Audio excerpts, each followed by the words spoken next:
Welcome back to the Brakedown. I'm Avery Campbell. And I'm Leela. Whoa, what happened to your hair? Oh, I wanted to try something new. Well, before we go over new things, we should take a look at what's ending, like Bike Month. Really? I like riding my bike, but it's older than I am. It could use a tune-up. Well, lucky for you, there's Maria Contreras' story about starting the Davis Bike Garage. Maya Davis has a story, which was co-produced by Jamie Kang and Teo Anastasio. Maya Contreras-Tebbit is the founder and director of the Davis Bike Garage.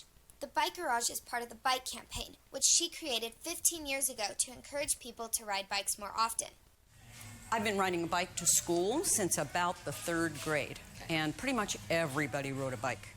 Back then, riding your bike to school was the norm, but now it's a different story.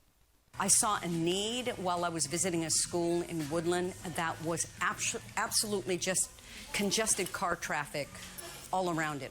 She was shocked when she saw rows of vacant bike racks. So she came up with a solution, a bike garage. We emptied it out and got permission to use the space to start repairing other people's bikes. The pandemic sparked many people's interest in biking. Contreras-Tebbit decided to open a second location for the bike garage in her own driveway. Since the beginning of the year, they've been at a new location in Central Davis. It's just a lot easier for everybody to have all the tools and parts that they need close at hand. Volunteers from the community repair people's bikes. The service is completely free. One volunteer, Michael Kinder, has been working at the bike garage for 2 years. And I used to work on bikes, so figured this was a good fit. Volunteers work closely with Contreras-Tebbit and have a lot of respect for her. She's great. She's the one who got this thing started, and she's integral to the bike garage. May is Bike Month, but it means something else to Contreras-Tebbit. To me, every month is Bike Month. I mean, to me, any month is a good month to ride a bike. This is Maya Davis for The Brakedown. Mila, what do you listen to while you study? I like Fiona Apple. What about you? Classical music, but you know what's crazier than listening to classical music while you study? I don't think there's anything crazier than that, Everett. Playing classical music while you study. Members of the Davis High Baroque Ensemble were preparing for a concert on May 17th in addition to AP testing. Madeline Liu has the story, which was co-produced by Emily Cow. Test takers in the day, but musicians in the evening. Members of the DHS Baroque Ensemble rehearsed for 2.5 hours every evening during AP testing week, preparing for a concert with guest violinist Michael San. Sophomore Vera Liu is a harpsichordist in the ensemble and was taking the AP physics exam at the end of the week. I'm scared for physics since I didn't actually take the AP physics course at this school, so I've been self-studying on my own and I haven't had much time to do that. Senior Grace Ding, a cellist, was taking the AP Spanish exam. Preparation for the concert made it tough for her to prepare for the exam. The concert affects my preparedness a little bit because I usually like to cram in the evenings. Despite the obstacles, the members of the Baroque Ensemble pushed through the week to finish their exams. Lou found she had time to study during rehearsals, allowing her to feel confident about her tests. To be honest, because I was a harpsichord, I had a lot of break time even during the rehearsals when other people were playing, so I used that time to study. Ding, however, had to stay at rehearsal until 10 p.m. the night before her exam, which was longer than expected.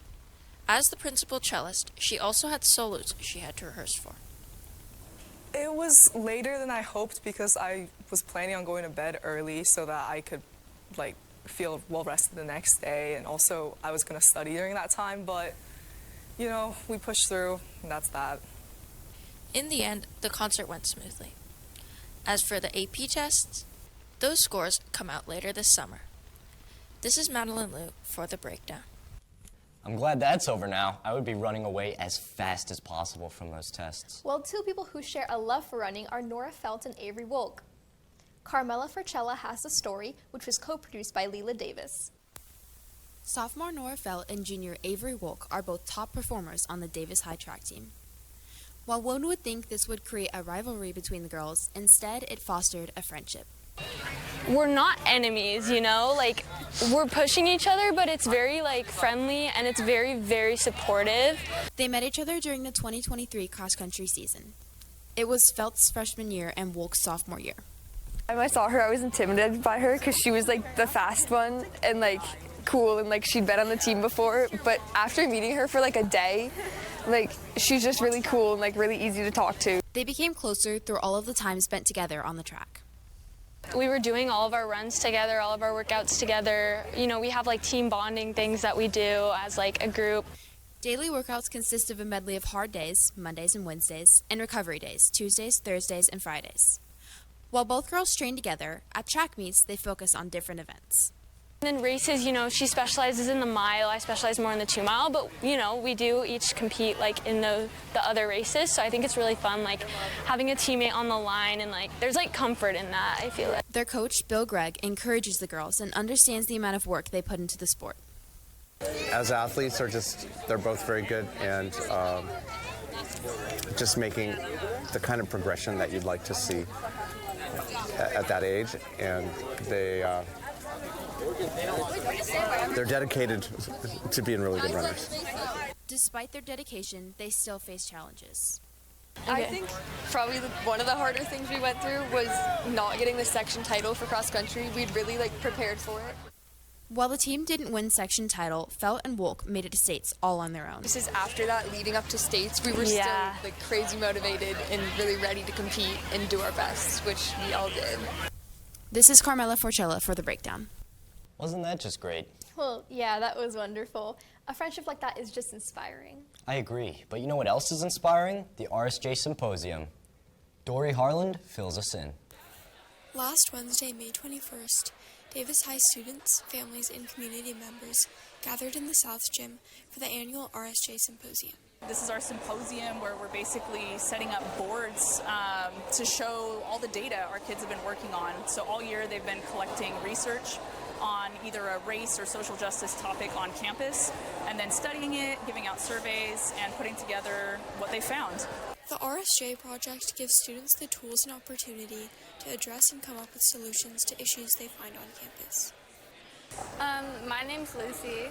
My name's Isla. We did our project on sports inequality, gender sports inequality at Davis Senior High School. This is the opportunity to present to the public. Anyone can come here. There's like parents and other students and stuff. I think this is like really helpful to like bring light to like different problems that we're facing in our community and at our school, because a lot of things like you wouldn't really think of until like you look and see like what people are like their project was about. Out of every RSJ group, one group is selected by peers and staff to formally present their topic to community members at the end of the symposium. This year, juniors Isabel Green, Naya Flournoy, and their group mates were chosen. We did a project on, is RSJ actually effective on teaching the student body about race and social justice? We actually ended up discovering some very interesting things in our research project, and I'm excited to get to share them with everyone. For The Brakedown, this is Dorrie Harland. Well, Blue Devils, it's time to start hitting the books. Finals are coming up, but we'll cover that next week on The Brakedown.